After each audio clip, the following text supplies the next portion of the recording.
Bueno, ya comenzamos. Primero, pues les agradezco a todos ustedes por participar en este tema. Es un tema que a lo mejor tiene unos pequeños detalles de reflexión, tiene unos pequeños detalles de análisis de lo que es realmente ser mamá. O sea, más que nada viene a hablar de la fuerza que Dios le dio a las madres de Israel, a las mujeres de Israel, en ese sentido principalmente, obviamente que han hecho cosas muy grandes. Y un poquito también quiero reflexionar más adelante sobre la idea de mujeres que son profesionistas, que están muy casadas con su profesión. Vamos a hablar un poquito de conceptos de una mujer que declara cuál fue su impacto cuando tuvo que convertirse en madre, cuando ella, según lo que había aprendido en su época de su universidad. Entonces, Bezrat Hashem sí creo que tiene unas secciones que son bonitas e interesantes, y aparte pues es un honor muy grande para las madres que se haya dedicado una clase específicamente a ellas, ¿no? Dice el Midrash, eh, entonces el tema es la grandeza de mamá. Dice el Midrash que el pasuk Kotomar levet Yaakov, Betaget lebene Israel. Ese pasuk, ¿a qué se refiere? Al momento que Dios entregó la Torá, se dijo estas palabras. Kotomar levet Yaakov significa las mujeres de Israel. Betaget lebene Israel se refiere a los hombres. Entonces surge de manera inmediata una pregunta que dice el Midrash, que dice, ¿por qué mencionó el pasuk a las mujeres primero? O sea, aparentemente, pues, dale respeto a los hombres. Entonces, que diga, dile al pueblo de Israel y luego dile a la casa de Jacob. Entonces, la respuesta es porque ellas son más ágiles en el cumplimiento de las mitzvot y por lo tanto, pues mejor comienza a entregar la Torah a ellas. Y otra respuesta que es famosa es porque ellas son las responsables en dirigir a los hijos en el camino de la Torah. Así quien explica el libro Shemot Rabbah al tema para que uno entienda la introducción. Ahora vamos a hablar un poquito sobre lo que es el nacimiento de un bebé. La madre es a quien Dios le dio el mérito de ser la responsable en la sociedad. Ustedes tienen una sociedad aquí de gente que está armada, estructurada, hombres van y vienen, todas las personas. Ella es la responsable de darle la continuidad a la vida. O sea, ella le dijo, tú eres ahorita como mi socia en ese sentido. Después de que una criatura nace, al haber sido depositada en el vientre materno cuando concluyen los 9 meses de embarazo, llega la madre y llega con una presentación del regalo que obtuvo después de esos 9 meses. Ella le presenta al mundo un nuevo ser, una nueva vida. Ella es la que presenta una noticia a todas estas personas que ella las llena de alegría porque ahorita, pues vean, ya hay un nuevo miembro en la familia, un nuevo miembro en el mundo, y todas esas personas que giran en torno alrededor de esa nueva vida, pues están ahí alegres, están contentos y están en la presencia de este nuevo ser. Toda la esperanza que está depositada en ella, pues se cumple cuando llega la bendición del nacimiento de este nuevo bebé. Pues estuvo 9 meses cargándolo en su vientre. Entonces uno pues, se podría poner la carne de gallina cuando describe la gran responsabilidad que ahora la madre tiene como socia de la continuidad del mundo. Ahora ella es socia para que este mundo continúe de la forma que ella va a describir y va a transmitir y va a enseñar a esta nueva generación. Ella trajo un nuevo miembro de la comunidad elegida por Hashem. O sea, Hashem dijo, tú ahora trajiste un nuevo bebé, trajiste a este niño, entonces vamos a ver ahora cómo lo educas, cómo le enseñas a servirme, cómo le enseñas a entregarse por mí, a dar por mí, a cumplir mis preceptos, a acercarse a mis caminos. O sea, imaginemos por un momento este nuevo ser en la cadena de la continuidad de las generaciones que han venido desde nuestros ancestros. Ahora es una nueva generación en la cadena milenaria que está aquí. Y esta criatura, se está dicho, como cada uno de los seres humanos que estamos en el mundo, que por ella fue creado el mundo. Porque dice, el mundo fue creado para mí. Es una frase famosa y entonces aquí se sabe que también para este ser el mundo fue creado. Tal vez este niño que ahorita está cargando la mamá llegue a ser el nuevo justo que va a mantener al mundo entero. Entonces es algo muy grande esa responsabilidad de convertirse ahora en madre. Dice, en las alturas, cuando están ahí los seres celestiales, digamos los ángeles y todos los que ahí acompañan en espacios que nosotros no conocemos, surge una pregunta. ¿Quién en verdad ahorita vino al mundo? ¿Quién es este bebé? O sea, ¿quién es? ¿De quién se trata? ¿Cómo va a responderle al mundo? ¿Cómo va a actuar? Entonces la mamá de Israel, ella no solo es la responsable de darle a un nuevo ser viviente al mundo, amamantarlo y alimentarlo desde que nace, es obvio, eso uno tiene que hacer pues, para mantenerlo en vida. Su misión no termina ahí, no termina en nada más darle de comer y pues, que se vaya de la casa. De hecho, esto es solo el comienzo de la responsabilidad que tiene una madre. Ella está obligada como mamá a dar a sus hijos una educación, no nada más física, por decir, tiene que enseñarle cómo alimentar su espíritu, cómo alimentar el espíritu de las otras personas. Este niño es el fruto de su vientre. Estuvo 9 meses guardado en el vientre de la madre.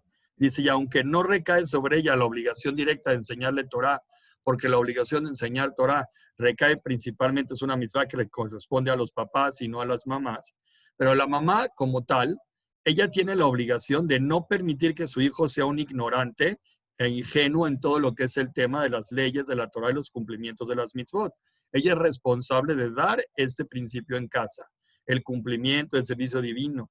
Y es el mérito que tiene la mamá y la obligación natural que crecer hijos en Torah, en respeto a Dios y en todas las cosas que existen en el mundo. Y principalmente, no nada más por el respeto que hay que tenerle a Dios y la grandeza que es, por todos los riesgos que acecha este mundo físico para hacerle perder esa espiritualidad que el niño tiene que tener. La madre tiene que luchar contra todos esos riesgos para poder darle al niño esa continuidad como puede. Entonces, eso es básicamente cuando nace un bebé, es una conciencia que la madre tiene que tener ahora, que ahora a mí me hicieron responsable de un nuevo eslabón en la cadena milenaria del pueblo. Es la nueva responsabilidad que adquiere en el momento que nace cada uno y uno de sus hijos. Perdón, las mujeres tienen una misión muy importante en la vida. Es la misión que Hashem les otorgó a ellas y es la principal misión es educar y cuidar a los hijos. O sea, si hablamos cuál es tu misión principal como mujer en el mundo y si eres consciente y clara, tú tienes que decir, la mía es poder educar y criar a mis hijos en un buen camino y llevarlos por un camino correcto. Esa es principalmente la misión de toda madre. Las mujeres obviamente pues, son el pilar de la familia, ella como que mantiene la estructura de la familia, ella como lleva el todo el control de la casa más que un hombre, o sea, ella tiene que ir fabricando la casa de manera tal que ella hace la armonía, fabrica la unión, fabrica todos los espacios, cómo tienen que ser, cada regla cómo tiene que determinarse, porque ella es la que, como que la administradora, la directora de la casa, de su entorno familiar.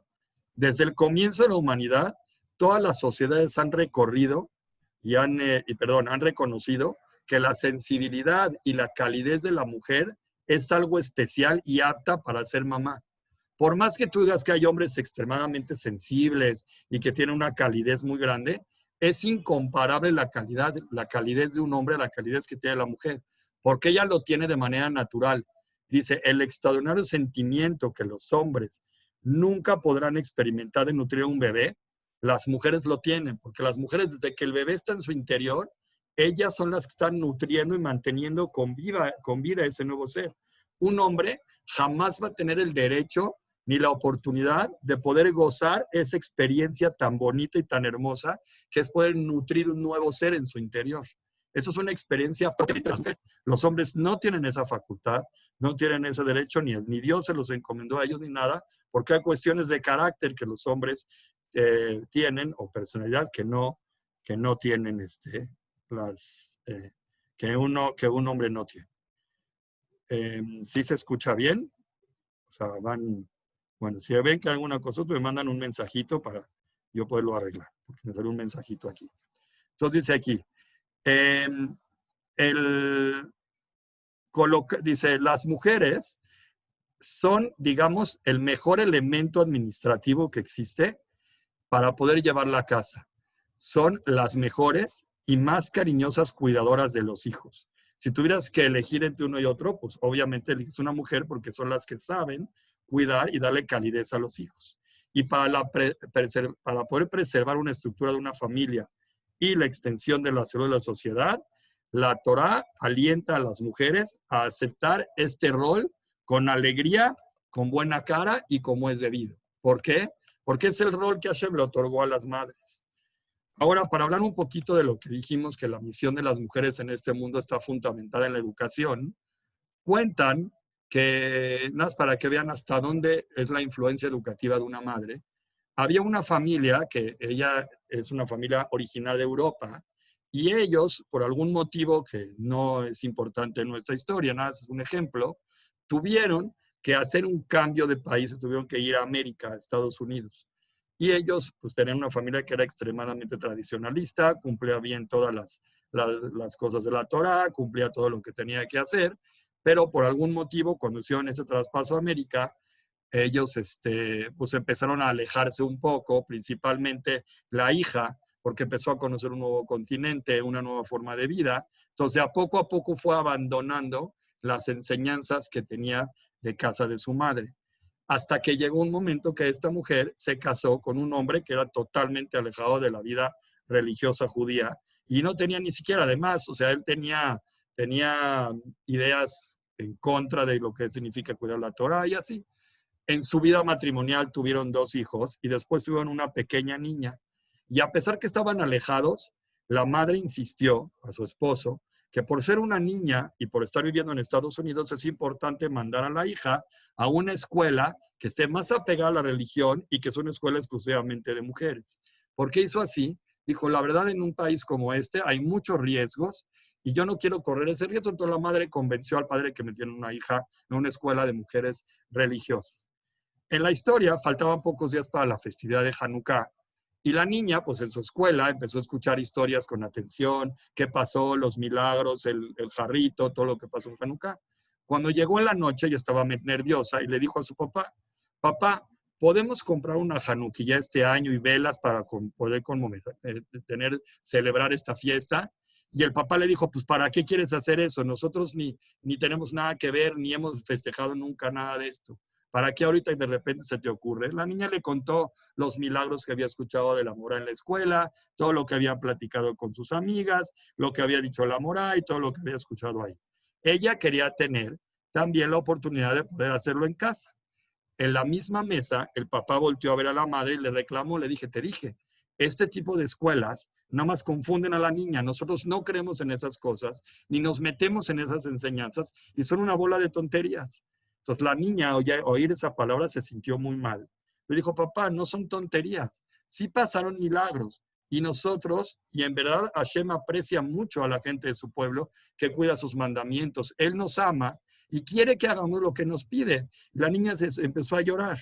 Entonces, como buena madre, al ver a llorar a su hija, ella empezó a recordarse los tiempos cuando ella en casa de su madre también cuidaba la fiesta de Hanukkah y era una fiesta maravillosa, que estaban todos cantando, se reunían, platicaban, comían sufganiot, jugaban al servidón, hacían preguntas, tenían momentos de reunión familiar hermosos. Entonces la mamá le dijo, hija, yo te voy a apoyar, y se ofreció a ir a conseguir una Hanukkah para ese año, prestada, consiguió una Hanukkah, unas velas y pusieron la Hanukkah en cierto lugar para que la niña pudiera aprender. Cuando llegó el momento de encender la Hanukkah la primera noche, la mamá pensó, ojalá que mis otros hijos también se acercaran y mi esposo a disfrutar con nosotros esta fiesta.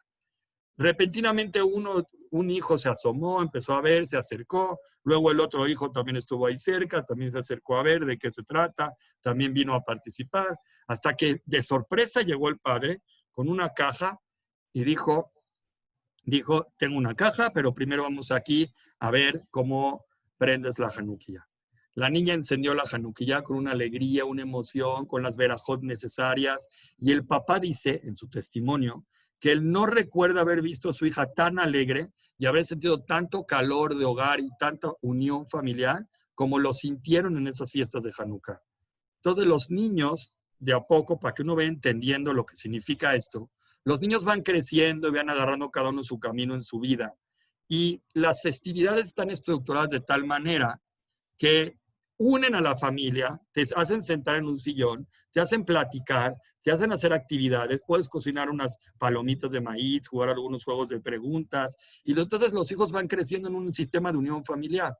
Porque si dejamos que cada quien crezca según su destino, esa unión familiar se va rompiendo y se va separando. Todas las festividades judías hacen que nuevamente la familia se vaya uniendo en un grupo con un significado común. Entonces, ¿qué pasó? ¿Qué regalo traía el papá en la caja? No les dije. Una Hanukkah nueva para que cada año se preocupen en encender la Hanukkah encender el Hanukkah con su propia Hanukkah. Fue una alegría total y la familia empezó a retornar. La madre, ella, inconscientemente, ¿por qué apoyó a la hija? ¿Qué? Porque le dio haram que estaba llorando, le dio sentimientos. La madre, en verdad, ella quería reencontrarse de alguna forma con su pasado, con toda la educación que recibió de casa de su mamá de ella. Entonces, toda la fuerza de su mamá por haber apoyado a su hija en este momento nació de la influencia positiva que había adquirido de su propia madre, que metió en el corazón de ella, en el deseo de formar un hogar tal cual como el que ella había crecido. Y esa es una cosa que liga a 3 generaciones, a la abuela, a la madre, a la hija cuando se convierte a madre, y así cada una y una. Todas las generaciones se van ligando una tras otra, y así van formando una educación de una cadena milenaria. Esta formación de hijos que viven acorde al judaísmo es limitada también, si tú dices, bueno, yo voy a educar a mis hijos en el acorde del judaísmo, tiene unas limitantes. Por ejemplo, los hijos no tienen el derecho de ponerle cara a los hijos ni de quejarse de sus papás, porque si lo hacen, están transgrediendo las mitzvot de no honrar a los padres. Un momento. A ver si así. Estarían transgrediendo de algún modo el sistema de no honrar a los padres. Entonces, por lo tanto, es muy importante que, entonces, como fallan esa mitzvah, entonces las mamás que educan bajo estos principios forman hijos sensibles con respecto al honor de sus papás y a todas las facetas de la vida, y se ven obligadas también a estudiar temas que ayudan a perfeccionar la relación y el carácter con sus hijos de forma común. Hacen hijos más compasivos, hacen hijos que tengan un comportamiento comunitario responsable, hacen hijos que tengan un comportamiento social responsable y van desencadenando finalmente un mayor respeto que se va expresando en todos los sentidos. Ahora, ¿cómo funciona también con relación en relación al tema de cómo papá, cómo mamá y los hijos se llevan? Si tú vas incorporando estos ideales de judaísmo en tu casa, entonces esto provoca que de alguna forma los hijos empiecen a ver a mamá y traten de entender y de aprender mucho lo que mamá tiene que decirme. Por ejemplo, cómo perfeccionarme, cómo enfrentar mi propia maternidad. Una hija que es madre nueva, que empieza apenas a tener a sus hijos, voltea a ver a su mamá y le dice, a ver mamá, enséñame tú cómo enfrentar mi propia maternidad. Porque ve el sentido educativo de casa de su mamá, cómo era una casa que trataba de ser una casa que esté formada con armonía, con seres creyentes, comprometidos con Dios, etc. Las hijas, por ejemplo, que tienen a sus pequeños después de casarse, asisten con frecuencia a casa de su mamá. ¿Para qué van a casa de su mamá?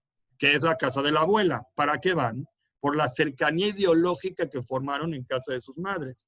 Si mamá tiene una ideología que es similar a la mía, que es la que yo quiero educar a mis hijos bajo ese concepto, entonces yo regreso a casa de mi mamá para que mamá me enseñe cómo yo ir transmitiendo la Torah de un forma así. Voy a casa de mi madre, me enseña cómo tejer, me enseña cómo cocinar, me enseña cómo hacer los preparativos de las comidas tradicionales, escogemos los álbumes de fotos de manera tal que queremos hacer unas vacaciones similares a las que nos dieron con ese respeto.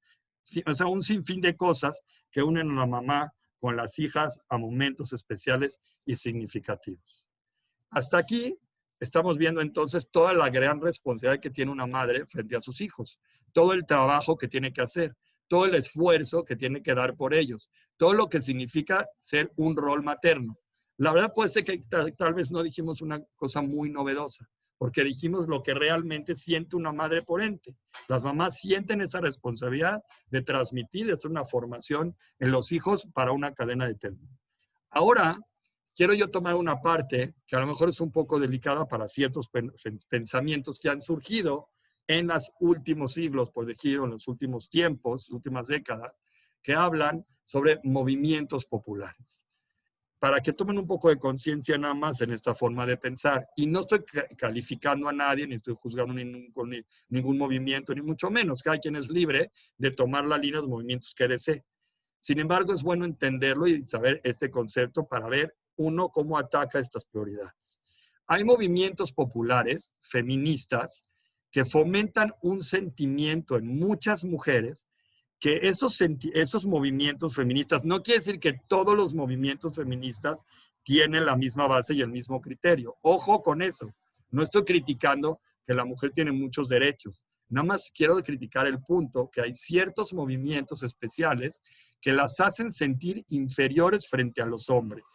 Esos movimientos están formados porque dicen, nosotras no somos menos que los hombres.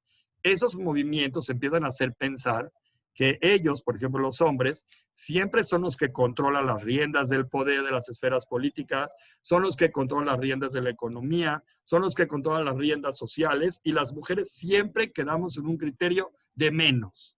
Es una cosa que puede llegar a suceder en muchos movimientos feministas, obviamente no estoy generalizando. Ahora, estos movimientos, con esta filosofía, generan pensamientos con respecto, por ejemplo, a salarios de empleo. Ellos empiezan a pensar que nosotras, ¿por qué vamos a ganar menos en un empleo que un hombre? O sea, si en verdad nosotros podemos realizar cambios mejores que lo que un hombre puede hacer en una empresa. Si una mujer tiene influencia financiera o política o tiene buenas posiciones en los negocios, entonces se piensa que ellas también van a poder entonces determinar los cambios que se van a efectuar en las vidas y en las vidas de las demás personas. Ahora vamos a pensar un poquito. Una mujer, digamos que está muy pegada a este tipo de movimiento. Y en el momento que ella decide que quiere hacer y trabajar en la búsqueda de todo este tipo de poder, pues eso le lleva mucho tiempo. Tiene que invertir en ello, a lo mejor más de mediodía o casi 8 o 9 horas diarias para poder ejecutar las labores, porque ella quiere ser una mujer exitosa en un negocio empresarial. Y ahora tiene un problema. Tienen niños pequeños en casa que hay que educar. Entonces, por un lado, tiene la responsabilidad que tiene a los niños pequeños. Y por otro lado, tiene ella su deseo de ser una mujer exitosa en todas las áreas de negocio. Busca poder, busca salario, busca enseñar que las mujeres por igual que los hombres. En este punto exactamente es donde la educación de los hijos se ve afectada. Porque en este terreno, ya que el terreno de la educación de los hijos pertenece principalmente a las mujeres, ellas están abandonando en cierta escala ese rol que Dios les ofreció a las mujeres para que ayuden a la cadena milenaria. Si ahorita están invirtiendo toda su energía y fuerza y capacidad en trabajar para poder igualar la capacidad de un hombre, no estoy hablando de una casa donde necesita trabajar. Estoy hablando de una casa donde no necesitan y ella lo que hace es que lucha para la igualdad de sexo. En ese tipo de cosas, las mujeres abandonan entonces sus hogares. Ojalá que haya muchas que no lo hagan, pero ¿cómo le hacen para partirse en dos? Entonces empiezan a aumentar en el mundo crímenes, empieza a aumentar abuso infantil, empieza a aumentar secuestros y un aumento de este tipo de violencias contra las mujeres son síntomas de una sociedad que creció sin control. ¿Cómo puede ser posible que la sociedad haya generado personas que empiecen a creer y a hacer este tipo de cosas? Porque desde pequeños sus educadores, digamos, fueron la televisión o el abandono, o se quedaron solos, o se quedaron sin una guía. Muchas personas que están en este tipo de medios, Dios no lo quiera, es porque no tienen bien claro los conceptos entre el bien y el mal, qué es ser honesto, qué significa ser compasivo, qué significa ser autocontrolado. Cuentan que hace unas generaciones atrás, las tiendas no tenían dispositivos de seguridad ni guardias revisando bolsas en cada salida, como ha surgido en las últimas generaciones cuando las mujeres están tratando de hacer una igualdad de sexos. No era una necesidad. porque había un sentido común de honestidad que no dejaba lugar para acciones de este tipo de cosas. Porque las personas que deberían estar entonces enseñando estos valores en la casa, están dedicando sus tiempos en ir a buscar trabajo para igualarse a un sexo o a una ocupación que no fue predeterminada por Dios que es su labor. Ellas quieren ganar dinero. Pues vas a ganar mucho dinero, pero sin embargo están dejando la misión más importante de su vida sin cumplir. ¿Cuál es la misión más importante? Crear una sociedad de gente honesta, de bien, con buenos valores, compasiva, autocontrolada, que sepa diferenciar entre el bien y el mal. ¿Quién se va a encargar de hacer esa labor? ¿Quién? ¿La televisión? ¿Quién va a ser la persona dedicada a hacer ahora ese trabajo? ¿Quién es la persona que lo va a hacer? Las personas que influenciaron en su desarrollo interno del niño, pues tal vez no fueron las personas indicadas. Tienen que saber que las mujeres son las personas más capaces que hay para ejercer el poder interno en la persona. Son las que pueden influenciar y educar en los hijos ese tipo de cosas para que ellos aprendan ese tipo de sistemas, ya que sí son superiores en su capacidad de entendimiento. Dios le dio esa capacidad a la mujer que al hombre no le dio. Las mujeres tienen una capacidad especial en entender la profundidad de las cosas. ¿Eso cómo se llama? Vinayetera. Y esa vinayetera Dios se la dio para que puedan llegar hasta el corazón del ser humano que está bajo su responsabilidad en cualquier momento que necesite, para que puedan penetrar en la mente, para que puedan penetrar en el alma. Y aunque tú exijas que tal vez tu marido tiene que llegar a hacer ese tipo de funciones, naturalmente el marido no lo tiene, porque no nació con vinayetera. Seguro que tiene un entendimiento profundo, pero no tiene la vinayetera que tiene cualquiera de estas personas. No la tiene, no tiene vinayetera, no la tiene. Ahora, entonces, viendo esto, nos damos cuenta de algo muy importante. La mujer es aquella que tiene el poder de hacer a los hijos honestos. Es la que tiene el poder de hacer de los hijos gente de bien. ¿Cómo lo vas a hacer si tú no tienes ocupación en tus hijos? Entonces, por eso es muy importante evaluar. Si tú vas a luchar por una sociedad de igualdad de sexo, tienes que tener mucho cuidado en no abandonar la misión para que Dios te mandó a este mundo, que es poder crear una sociedad que sea de gente buena, noble, competitiva en el sentido humano. Dice, el entendimiento especial con el que cuentan las mujeres explica entonces, ese que dijimos a Vinayetera, explica por qué las madres normalmente tienen la capacidad de interiorizar los problemas de sus hijos más rápido que los padres. Porque los padres cuando ven una acción del hijo, tienden a juzgar de una manera distinta lo que está pasando. Ven la acción, pero la mujer ve a profundidad. Cuando ven que un niño, por ejemplo, está haciendo un desastre en casa, la mujer puede entender que tal vez el problema que tiene el niño ahora es que tiene hambre. Cuando el papá lo que alcanza a ver es el desastre, no ve más allá, no ve que tiene hambre, no ve que tiene sueño, porque la mujer tiene una profundidad especial para captar eso. Históricamente las mujeres siempre fueron las pioneras en establecer legalmente orfanatos, porque tienen un sentimiento grande por la humanidad, en establecer hospitales mentales, en establecer casas para las personas que Dios no lo quiera tener retrasos.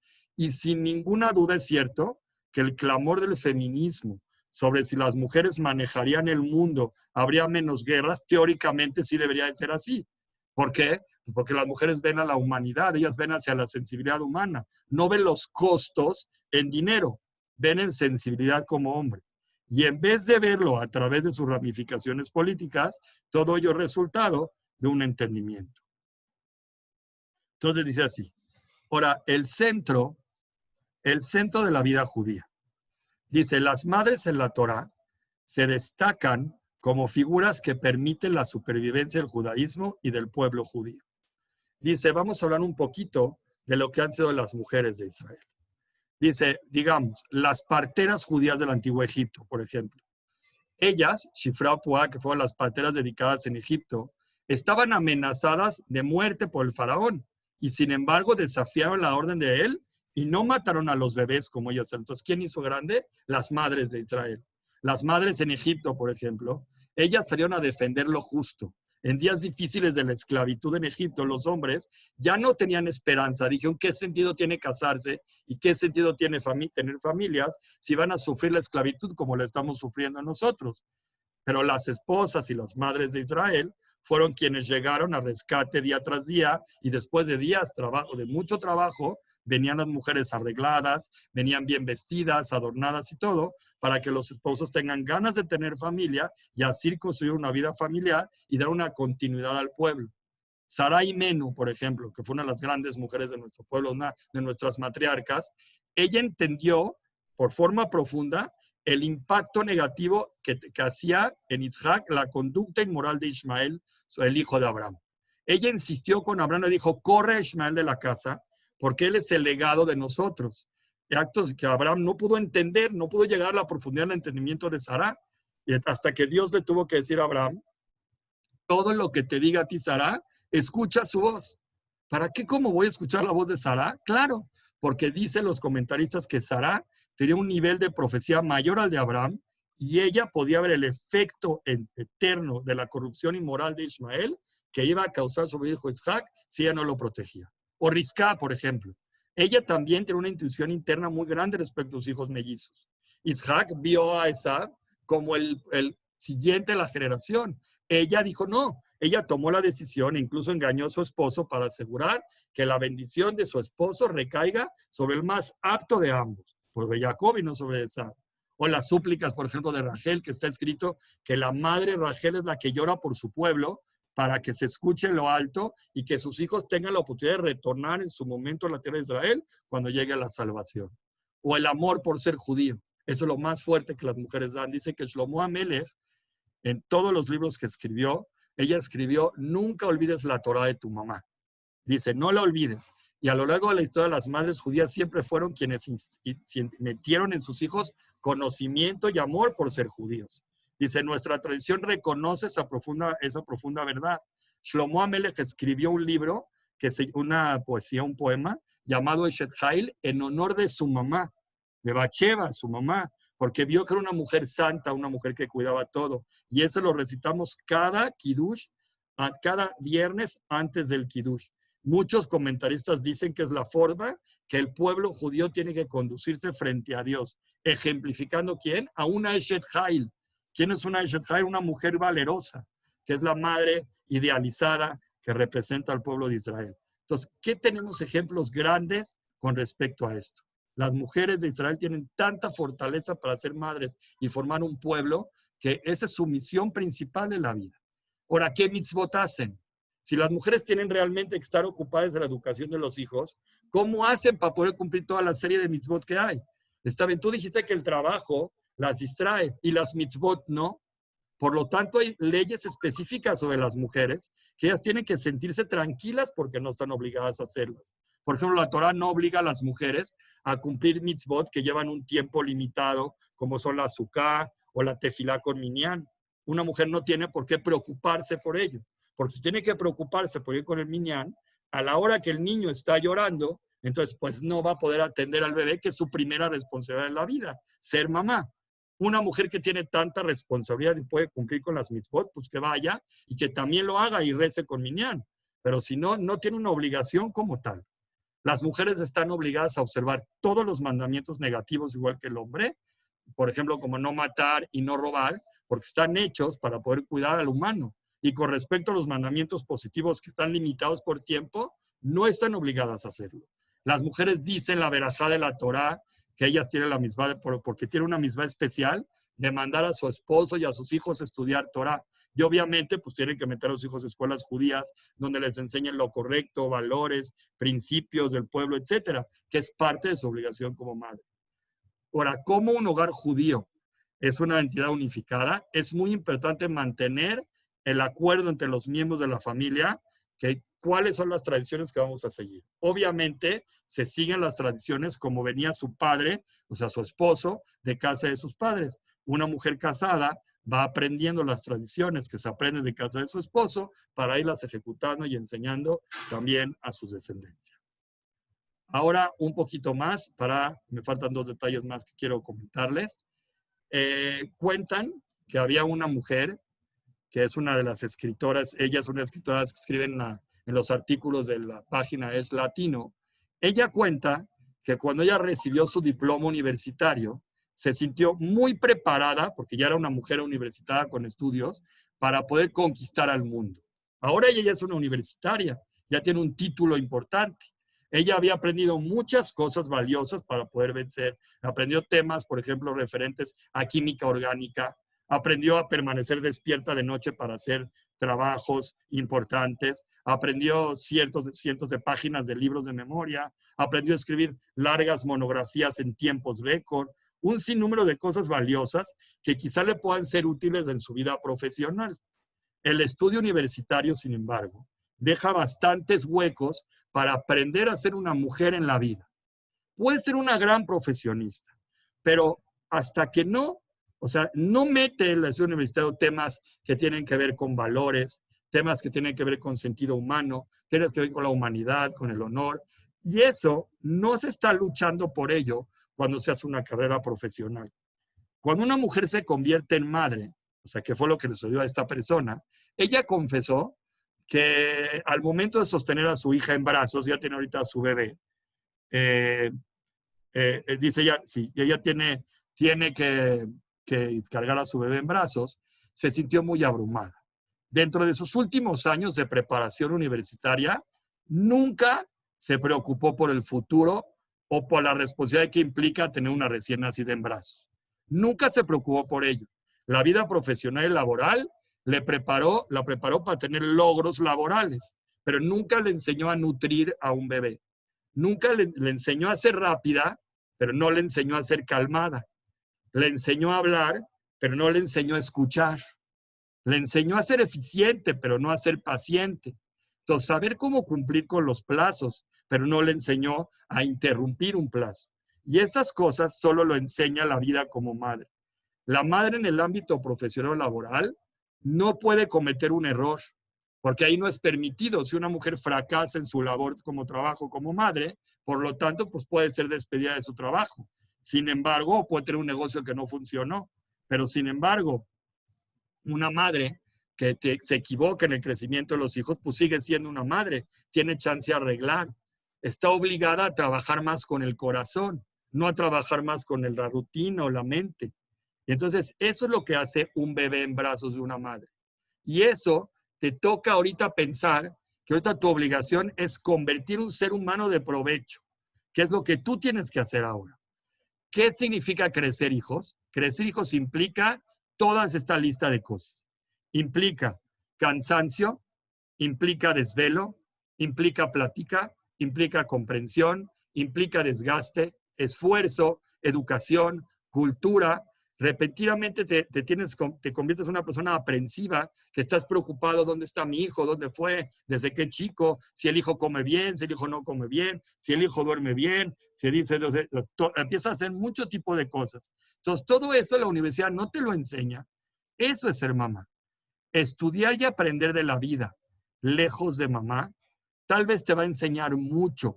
Si tu escuela es no mamá y tu escuela es solamente una universidad y no aprendes de mamá, que es la mejor maestra que te puede enseñar a ser alguien en la vida, entonces puedes aprender mucho, pero no en verdad, sabes muy poco, porque la mamá te enseña a construir para que cuando tú te conviertas en una persona de bien, sepas hacerlo, para que cuando tú te conviertas en mamá, sepas ser mamá. Te enseña verdaderamente a amar, te enseña finalmente a comprender la verdad de las cosas. Finalmente, nada más para cerrar la idea, ya para no cansarla, tenemos la Baruch Hashem, tuvimos una clase de buen tiempo. Hay que entender qué es lo que más le da satisfacción a una mamá. Las sonrisas que uno ve de sus hijos llenan el corazón de la mamá de una forma impresionante. Las primeras palabras, los primeros pasos, los momentos que estuvo atento al crecimiento de sus hijos, a las buenas y bonitas respuestas de sus hijos, también a los éxitos, a de la paciencia que tuvo, a todo lo que la enriqueció a ella, le dio a ella riqueza como persona. Eso es lo que más le enseña a una madre. Le enseña a estar presente y a dar lo mejor de sí mismo. Entonces hay que pensar antes. la mejor profesión que la mujer puede tener en la vida es ser mamá. La mujer que fue y tuvo la dicha de tener esta preciosa experiencia no tiene palabras para poder agradecer a Dios que la dotó de este rol, que le dijo, ahora tú eres socia para mí en la continuidad de la cadena milenaria de nuestro pueblo. Esa es la sociedad que Dios quiere de ti. Entonces, aprende y busca y esfuérzate por cumplir bien el rol que Dios te dio. Bezrat Hashem, les doy voy a leer los comentarios. Si alguien tiene alguna participación que la puso en el chat, la leo, la respondo y podemos dar concluida la clase. Entonces voy a leer si algún chat que tenga algún comentario. Si alguien quiere preguntar, que lo pregunte por chat. Y ahorita lo respondo con mucho gusto. Bezrat Hashem. Entonces déjenme nada más, lo voy a revisar. Aquí alguien dijo que si quiere, puedo yo luego mandar la clase porque la siento un poco extensa y tiene otra clase. Con mucho gusto. Yo tengo un link de la clase. Con mucho gusto me puede mandar un mensaje personal a mi WhatsApp y yo con mucho gusto le comparto el link. ¿Alguien más quiere comentar algo sobre la responsabilidad de la mamá, sobre lo que las mamás tienen valor de Israel? ¿Alguien quiere agregar algo? Creo yo que es un tema muy bonito. Las mamás bien lo merecen. Y Bezrat Hashem, si es que alguien quiere algo más, pues lo digo. Aquí está. Bueno, pues muchísimas gracias a todas. Yo les comparto cuando la tenga subida el link. Ahí en el mismo grupo, yo se lo mando, Bezrat Hashem, con mucho gusto. Y les agradezco a todas por la participación. Déjenme ver si aquí alguien más tiene algo. Ok. ¿A qué recomiendo sobre, aquí hay una pregunta, qué recomienda en el, bueno, pues ya no entendí qué fue la recomendación que pido, pero clases de Jinuj, bueno, pues cada quien va mandando diferentes rabanim y todo. Esta principalmente es sobre el valor de una madre y que se vayan aprendiendo y vayan viendo temas que las fortalezcan en esta preciosa y hermosa misión que Dios les dio. Muchísimas gracias a todos.